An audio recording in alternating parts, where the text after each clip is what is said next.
During the late 90s and early 2000s, you saw a lot of older game franchises make the jump to 3D, where some games made the transition flawlessly, making masterpieces in the process, others weren't as successful. And that brings us to the topic of this video.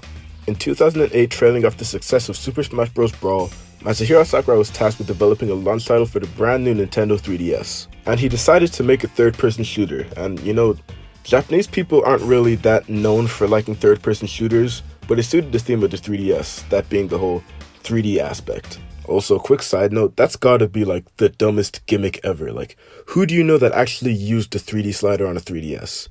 But that's besides the point. Let's get back on topic. Sakurai decided to use an existing Nintendo IP for the game. The reason behind this being feedback from Smash players saying that many of the characters in the roster haven't been in an original game in a long time. One of the IPs Sakurai planned to use was Star Fox, but he felt like the vision of his game wouldn't work in Star Fox's setting. And when you look at what the game actually became, it makes a lot of sense. He ultimately decided to use Kid Icarus due to its absence from the gaming market and its surprising amount of popularity in the West. During this early planning stage is when he decided on having the format of having aerial segments at the beginning, ground-based combat in between, and bosses at the end of levels. And it was a format that worked perfectly with the Kid Icarus franchise. Nintendo gave him the go-ahead to develop the game, and thus, Kid Icarus Uprising was born.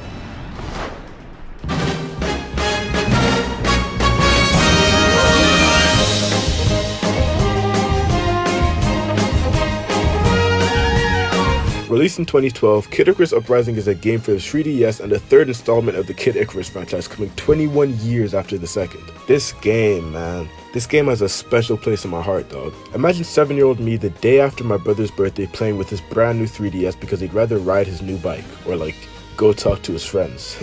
Fucking loser. But anyways, it was because of my brother's social life that I was left alone with his 3DS and the game that came with it. Kid Icarus Uprising. This game had 7-year-old me fucking bugging, bro, genuinely. My little mind had never played anything like it before. Imagine a game where you could shoot people with a gun, but also stab people with a sword. I know, it sounds crazy, right? But anyways, I played all 25 chapters of the game and enjoyed every second of it. This game is unique in the way it plays and the way it flawlessly transitions between ranged and melee combat. They did this well on the 3DS in 2012. It's 2022 and niggas are still struggling to get it right. I've played through it again multiple times over the years, but upon playing it again for this video, I realized it really is as good as I remember. The only thing that is truly bad about it is the fact that it's a 3DS game and it probably won't be ported to any other game console. But that's for later on in the video. For now, let's just get into why Kid Icarus Uprising is the best game you've never played.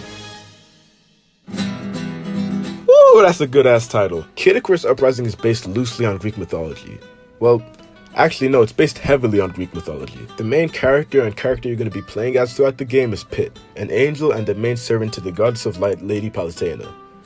Being the main servant to somebody is crazy. That's a crazy ass thing to be, nigga. Basically, the goddess of darkness Medusa is fucking with the humans and shit, killing them, turning them to stone. My family's dead, both of my legs are gone. They're just being some pussy, so you gotta go help them out. But hold up. Pause. It then turns out that Medusa was actually just a pawn. It was actually the king of the underworld, Hades, who was behind everything. So from then on, the game entails you going to different parts of the underworld, meeting some cool-ass characters, and collecting a fuck ton of weapons with the ultimate goal of defeating Hades and bringing peace to the human world. Yeah, that was a pretty basic synopsis of the game, but no, it's a pretty cool story. And it has some pretty cool characters as well. I love the characters in this game so much. It's one of the things I will always love and remember about Kid Icarus Uprising. Characters like Dark Pit, a fucked up clone of the original Pit and his rivals throughout the game, or Magnus, this strong ass human who's just an absolute chad, or this nigga Phyron who's, he's voiced by Troy Baker. It's a new match for Pyrrhon! This game's cast is beautiful, and the way they interact with each other really makes them seem like real characters. Shout out the voice acting cast, man, they fucking killed it. This was one of the few games where I actually cared about the story. From about chapter 5 onwards, everything story-wise is absolutely phenomenal, and I genuinely cannot vouch for the story enough. It's really fucking good, man. But I think that's enough about the story, because as well as having a fucking fantastic story, it also has some fantastic gameplay. Kind of. The game has a lot of problems coming from the fact that it is a 3DS game. A lot of the time, controlling the camera or aiming a ranged weapon is such a fucking pain. While playing this game, I came to the realization that this game would work perfectly on a normal controller. A PlayStation or Xbox controller, or just a controller with 2 joysticks would make this game a masterpiece, a real 10 out of 10 game. Its core gameplay is fun as hell. It has enough depth so that it's not too boring and repetitive, but it's simple enough that you don't have to be a Devil May Cry veteran to enjoy it. But if you do want that increased difficulty, you can have it by using the heart system at the beginning of each stage. Perfect segue, cause While we're on the topic of stages, let's talk about them.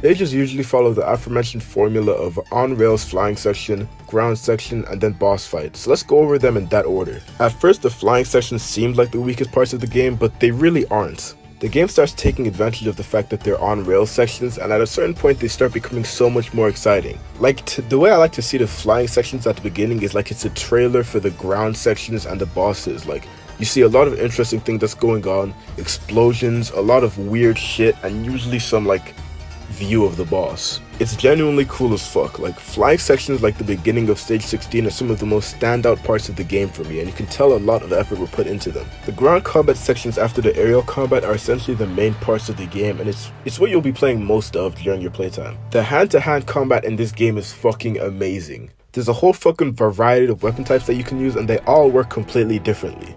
Well, most of them work completely differently, like clubs that are slow, heavy-hitting melee weapons that are shit at ranged attacks, or cannons that fire strong-ass ranged attacks but have not so good melee damage. Trying and buying / creating new weapons is fun as hell in this game, especially because of the weapon / shopping crafting system.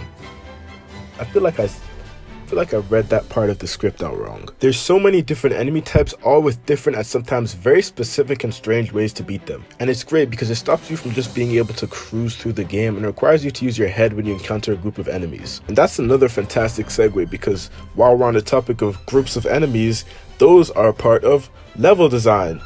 Nigga. The level design in this game is fucking phenomenal, and especially in these ground sections. The end of the aerial segments are like these cool set pieces showing the massive dark mansion or like a city on the brink of collapse, and once you enter them, the ground section just carries on this momentum. The layout of these stages, the aesthetic of them, the things inside of them, the enemy placement, the puzzles, all those secret items, it's just so well designed. Like, one of my favorite stages has got to be stage 5, the one about Pandora, and this stage is just so cool and unique. Like, specifically the aesthetic and design of this level literally is like the antithesis of Pandora's box. It's just so weird and creative. Literally from the moment it starts, it's just cool. Like, getting taken to this weird ass, unique ass setting, having Pit literally turn the fuck around and then landing and dealing with all the shit on the ground floor. It's just so cool. This level in particular has some of the coolest puzzles in the game, and some of the concepts and ideas that carry out throughout the whole stage. It just like adds this cool sense of continuity throughout the level.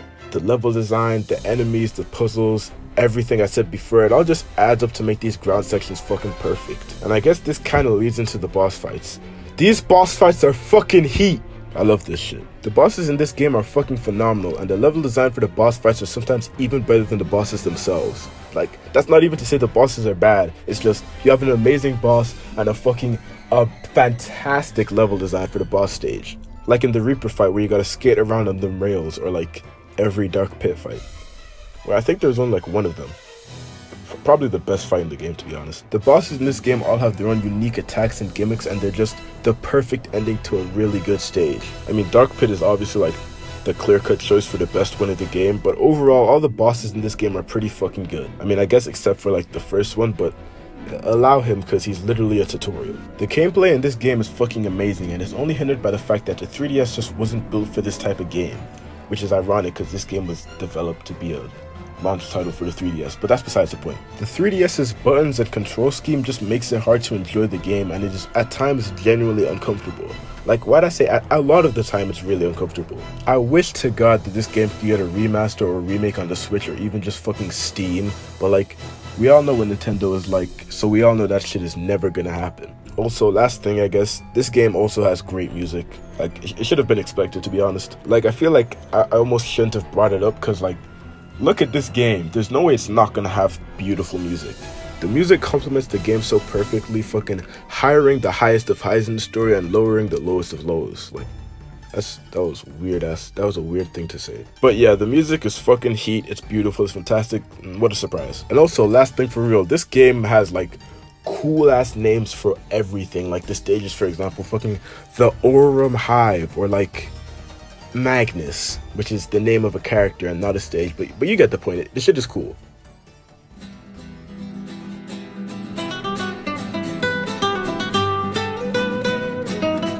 Kid Icarus Uprising is a beautiful game that is hindered by the console it was on. This has and forever will be one of my favorite games of all time, and after replaying it so much, I can confirm that it's not just because of the nostalgia. So go fucking play this game, man. Also, Pit was in Smash, so that's cool. Yo, it's me, the guy who's been making these fucking videos. Yeah, this might seem like a strange upload, or I guess like unexpected, but who gives a fuck? I'm gonna have to put the DMC video on hold, or like, maybe I won't, I don't know. I've started it, but I don't know if I should make a DMC 5 or 3 video. And like, they're both probably gonna be like around the size of this video, if not more. Also, that's something to talk about. This video is pretty long, huh? 10 minutes? 23 minutes? 50 minutes? I have no sense of time when I'm writing down these scripts. I thought this video was gonna be 5 minutes long. It's not, but who cares? Also, 150 subscribers, that's cool as fuck. Anyway, I'm rambling on. If you've watched this far in the video, then thanks for the support, bro. Like and subscribe if you couldn't. I mean, fucking, if you haven't. This was Lugo Young, and I'll see you guys next time. Peace.